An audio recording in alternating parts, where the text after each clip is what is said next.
and welcome to All Things Career Services with TNT. I'm Dr. Tracy Spotts. And I'm Tatiana Goss. And we are pumped to have you here with us for this episode. We have two of our very own BCTC counselors. We have Mr. Roger and Miss Angie. Roger, tell us a little bit about yourself.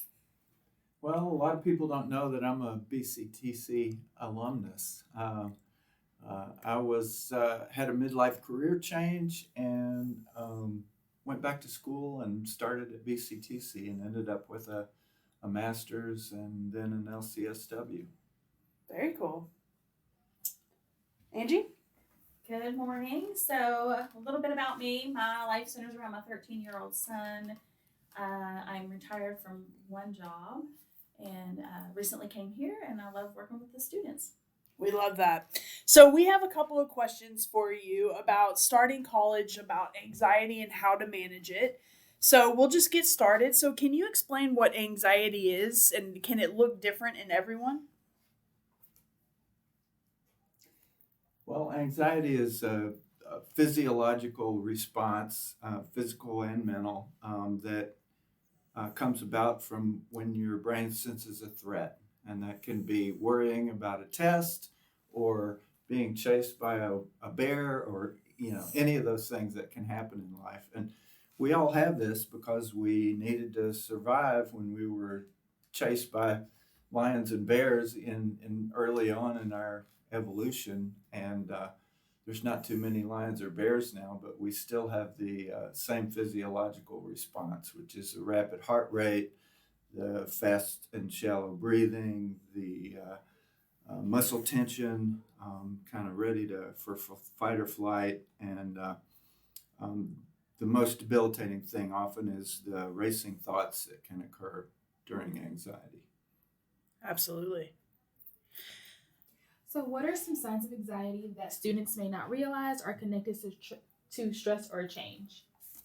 So some things that we see in students that let us know that they're experiencing anxiety that they may not recognize are like changes in their sleeping habits, not being able to sleep or sleeping too much, changes in their eating habits, more irritable than normal, less socially interactive than normal because they are more irritable, so they don't want to get into arguments with other people.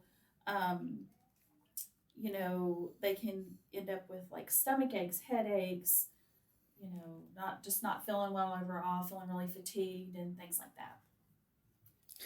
How can students tell the difference between normal nervousness and something they may need extra help with? Well, the big sign that, stress becomes an anxiety problem is problems in day-to-day life. If actually some stress is very helpful for us, it increases our concentration, increases memory, increases heart rate slightly, and actually makes you better at doing certain things, including test taking. But if the anxiety level rises above a certain amount, it starts a destructive curve that can end in kind of failure or inability to do the tasks of day-to-day living. One of the ways we see this often is test anxiety, and severe test anxiety. People can just go blank or get so nervous that they can't think straight. Wow, that's crazy. Why do so many students feel anxious when beginning college? So a lot of students, when they are coming to college, they have that high school expectation and things they get here and things are a little different. So maybe the classes are a little more challenging. There's also the inability sometimes for them to have a really good time management schedule, prioritization schedule. So they're not really sure how to set all that up. So they get nervous about that. Also, expectations may be a little different between their family expectations and their own expectations. Sometimes they set really high expectations. I was a straight A student in high school. I'm going to be a straight A student here. They don't realize it's going to be more challenging. And then our more non-traditional students, some of their anxiousness comes from, I haven't done this for 20 years. I literally just talked to a girl this week. I haven't done this for 20 years. I'm a little nervous about it. I don't know if I can have study with everything else that's going on in my life. And they just, a lot of self-doubt, a lot of negative self-talk can lead to that anxiety.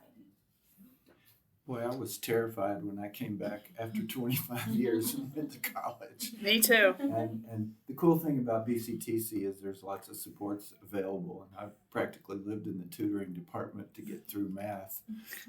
But another thing that happens often with new students, especially the younger students, is in high school you don't have to work so hard about seeing your friends. You've got your friend group that you've gone through school with your whole life, and then you get to college and you don't see everybody every day like you used to. So you have to really kind of work at developing new connections and a social life and a schedule for that. And that's really challenging. A lot of people feel really lonely and stressed about social connection. What are the most common sources of stress for BCTC students in their first semester? The two things we just mentioned, the academic stress and the social stress. And so I'm aware of one study they did with college freshmen where they had upperclassmen come and talk to them about, hey, you're going to be stressed academically. This is way harder than high school. And hey, you're going to feel lonely and like you don't fit in at first, but it gets better. If you hang in there, you're going to get better and better at this. And when they had the upperclassmen give that little talk to the freshmen, they found that they had higher rates of success in the freshmen, both academically and socially, just because they understood that, yeah, it's going to be hard for a minute, but you're going to make it. When it comes to first generation and non-traditional students, what are some pressures that they often experience? So some pressures that they experience are the family expectations. So a lot of our students that are first generation have families that also expect them to work because they're also contributing to the household income, or their parents didn't go to college, so they don't understand they might need time to study. Maybe they didn't study as much in high school, so now they have more obligation to study. Also, like Roger was talking about, that social piece of things. Their family may not understand the importance of those social connections.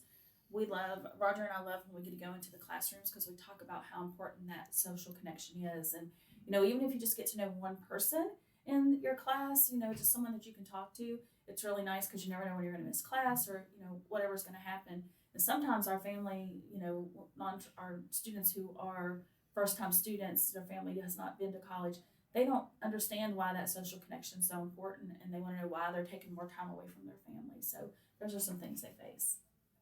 Yeah, and all the research shows that students that get involved more in college life, they make like one grade point higher than students that don't. So that's an interesting thing. Yeah. My entire dissertation is on that same point right there. The more active and engaged a student is outside of the classroom, the more engaged and successful they are inside the classroom.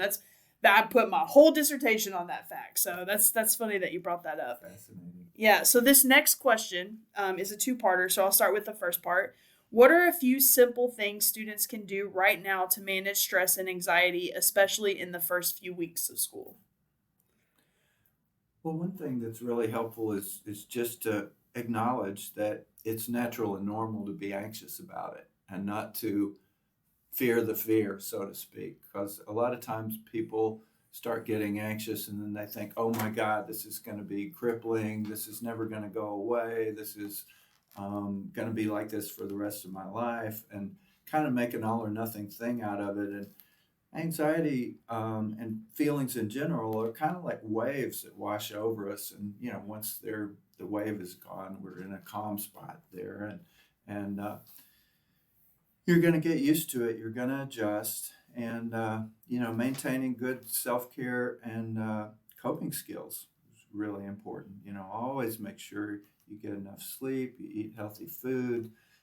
Too much caffeine and sugar can give you a lot of energy for a very short period of time, but then you get this devastating crash where you can't keep your eyes open.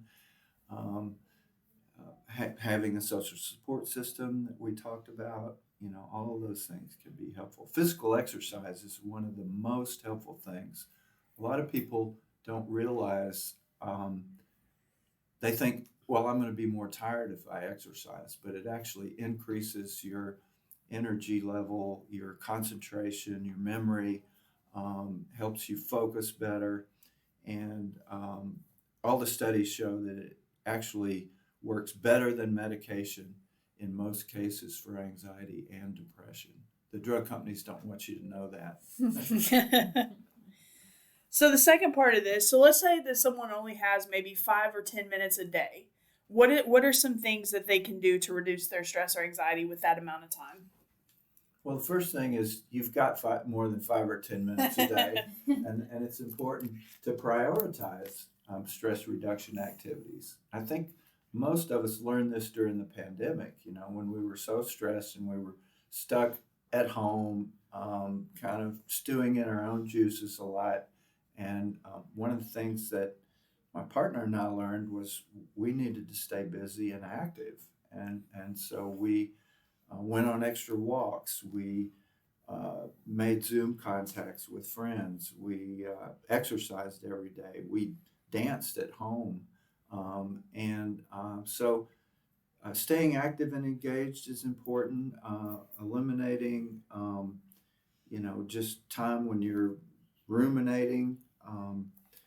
If in 5 or 10 minutes you can do a good breathing exercise, take a few deep breaths and just calm yourself down and get in a quiet place and get in your body instead of in your head for a minute can be really helpful. But the big thing is just to prioritize taking care of yourself. And we tend to not do that. We tend to focus on what we need to be doing as more important than taking care of ourselves. Yeah. So my question is kind of like Tracy's last couple questions. You mentioned like exercising, staying busy and active, and taking care of yourself. Is there anything else that you would recommend students start to do when they feel overwhelmed or anxious academically or socially? So one thing that we recommend is as soon as you start to have those feelings is to reach out. So a lot of times students wait until things just completely fall apart or they're really behind in class and they are then like, I have no idea how I'm going to catch up. Is reach out before that happens. Prioritize. We talk about that a lot. So write down a list of what's most important to you, what has to be done, what can be done today, what can be done tomorrow. Also, just getting a good time management schedule. We give out calendars so often during the semester, just help students, realize, okay, especially if they work in addition to, I've got these things I've got to do today because it's required and it's non-negotiable, but I can do this tomorrow. And they still get everything caught up if they stay on that schedule. But a lot of times they get off course or other things are more interesting or they feel so far behind that they don't want to, sit down and look at it to figure out how to catch up. They want someone to break it down for them and explain to them exactly how it'll be. And a lot of times it's just a matter of as soon as you start to realize that you're spinning out of control, as soon as you start to realize that you're getting behind, reach out to someone. I've had students that they'll have 8 assignments due and there's 2 days left of the semester. And it's like, well, what do I do? Well, you definitely need to reach out to your professor, and why didn't you reach out before now? Oh, I thought I could get it caught up. But a lot of times, once we get 2 or 3 behind, it's going to be really hard to catch it up. So as soon as you start feeling it, reach out. And I want to add a little bit to that about time management and organization. That can be one of the biggest stress reducers there is. And a lot of students don't realize that. And I suggest, have you ever had a time when you were like rushing to get out the door and you couldn't find something you needed, like maybe your car keys or something? You're like tearing the house apart. You're a nervous wreck. And all that could be avoided completely by just being a little more organized, putting your car keys in the same place every time when you got home or having things written down so you don't have to struggle to remember them. So that can make a huge difference in the amount of anxiety you live with. So you talked about reaching out, Angie. So what services does the counseling department offer and how can students reach out confidentially? Like what can students expect? So anytime a student visits us, the session is confidential. And so there are some times that we would have to break confidentiality if the student says that they are feeling suicidal. we have to make sure that they're safe. And if we don't feel they're safe, then we have to make sure that their needs are met. If they report like child abuse or elder abuse, those type of things, we have to let someone know. If we know something's happening, then we can't really let that happen. So, but other than that, things are confidential. We want the students to feel safe and feel like this is a place that they could come to without, judgment, without us, talking behind their backs when they leave, type of things. I tell students that even if your mom calls me up, I can't say that I'm talking to you. Yeah, he does say that all the time, and it is funny because there will be sometimes moms that will call to make the appointment, or then call and say, well, did they show up? And we cannot tell the parent that unless the student has signed a release. So it's very confidential. So, if your professor were to call and ask us, if anyone were to ask us, that's not something that we can release unless you have given us permission to do so. So it does stay confidential. And, a lot of students don't realize what a huge benefit it is to have 8 free counseling sessions a year. I used to do EAP, Employee Assistance Program work, and they would only give us 6 sessions usually, and you could really do a lot. And most students see us like 3 to 5 times, Yeah. and get some relief from some help with what they're working on. So it's not like a lifetime process of coming in here and telling us all your problems. It's we help students problem solve and figure things out. On the outside, counseling costs like $100 an hour or more. So 8 free sessions could be like $1,000 or more value to students. And if you don't take advantage of that, it just doesn't do you a bit of good. Right. And it's such a beautiful process to watch. So like a student comes in, I've even had a student that came in one time, we talked through a time management prioritization.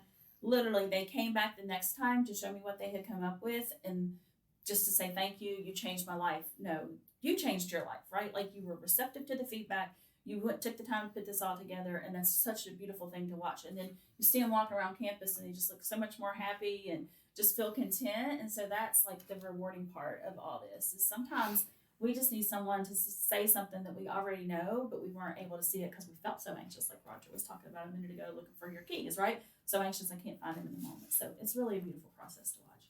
Yeah. I tell students that I'm like a coach. I can't play your game for you, but I can cheerlead you. I can point you in the right direction. I can give you some tools and tips that are going to help you play a better game. Yeah. What if a student is nervous to ask for help? What's a small step they can take instead? Like a first step. The best thing is just to realize that you're probably going to be afraid to ask for help, and it's natural and normal to be afraid to do anything new and different for the first time. And you really just have to step through the fear and do what you need to do to take care of yourself. And it's important to prioritize, self-care, taking care of you. And ultimately, anything that you do to help yourself be more successful is, going to help you go farther in life. So it's not something that there's not too many downsides, to come into counseling. If you don't like it, don't come back, or if you, oftentimes people feel like they come to counseling and they meet a counselor that they don't feel like they really connect with or something, and they think counseling sucks. But they just probably might have gotten the wrong counselor that's not a fit for them. We have 4 counselors, and we're happy to switch back and forth, and we've had that happen several times with students, and we're okay with that, and we know that the ultimate goal is for the student to feel comfortable and feel like there's a connection. And it's like, if you were to meet some random person, what's the percent that you would feel connected and want to open up and talk to them? Maybe a small percent. So,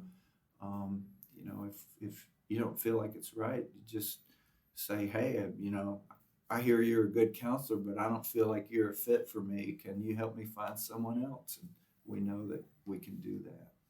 Yeah, I would like to say also on that, sometimes students are nervous to even talk to us or talk to their professor or anything like that. So sometimes I'll have a student email me, and they'll be like, hey, I'm just asking about counseling, what are the options, or they'll just call me and say, hey, and that gives them a little sense of like our personality or something like that. So if someone's so nervous or so anxious about even contacting us, you can send us an email, you can give us a call, and we can set up something from there. And sometimes students, their first visit, they're nervous, so they'll set up Teams or phone and whatever works for them to ease the anxiety for them.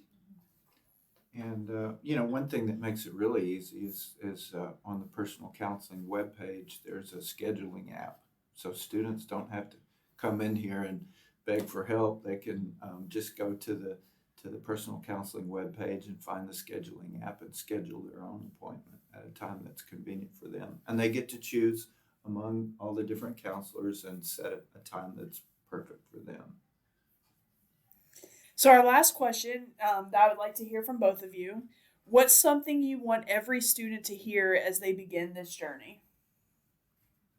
So I believe that self-worth is so important, and I like to motivate other folks. So I like to cheer students on, and being here is a sign of strength, whether it's to be here to come to see counseling or be here to take classes or whatever that is.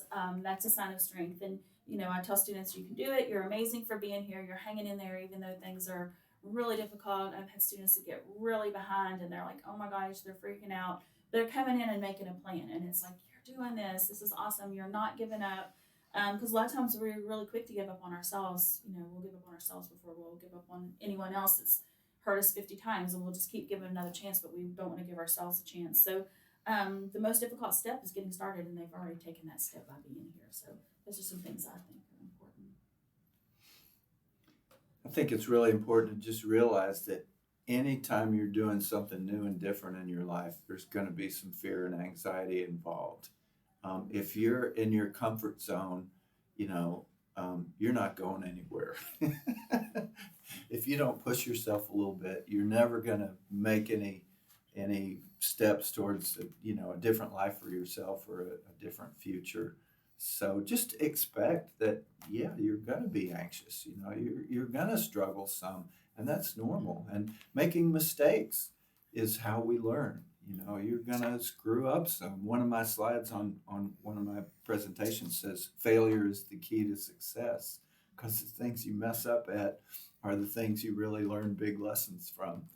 And the key point is to do what you need to do to get back on track and get the help you need. And the big thing that's so special about BCTC is the smaller classes and the personal attention you get, and there's a just huge amount of supports available, and your tuition pays for it, so you might as well use it. And we love helping students, so it's kind of a win-win for both sides.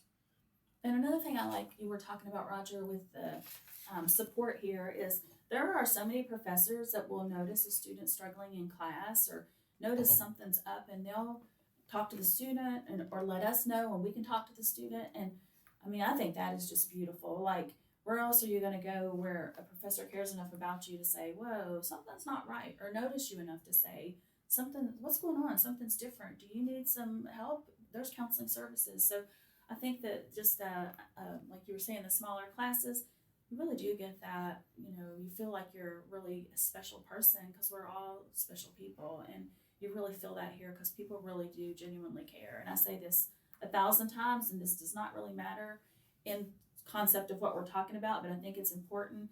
BCTC is one of the best places because the morale here among staff is really good, and then that bleeds over into the students. So the students know that people here really, truly care about them, and it's one of the best places I've seen that as far as caring for the students. So I think that's important. Sometimes people think that community college is students are somehow at a lower level than four-year college students, and I don't see that at all. And I'm kind of an example of going from struggling, starting at community college and not knowing if I was going to make it, and then, getting a master's degree, and other people do that too. And, the important thing to remember is that community college students often just need a little extra boost, or a little better start, or a little more connection and caring to boost their level of success up. And from what I hear, our students that transfer to 4 years do very well. And when I transferred, it was just absolutely seamless. I didn't have any problems at all. So it was really great to get a start here. Wow, that's some great information, you all. Thank you. And as you all heard, we talked a lot about self-care. So if you haven't listened to our self-care podcast, please go back and do that. Angie was a wonderful guest up for that podcast. But that's all we've got for you for this rendition of All Things Career Services with TNT. We'll be back in the next couple of weeks with another podcast. Be well, everyone.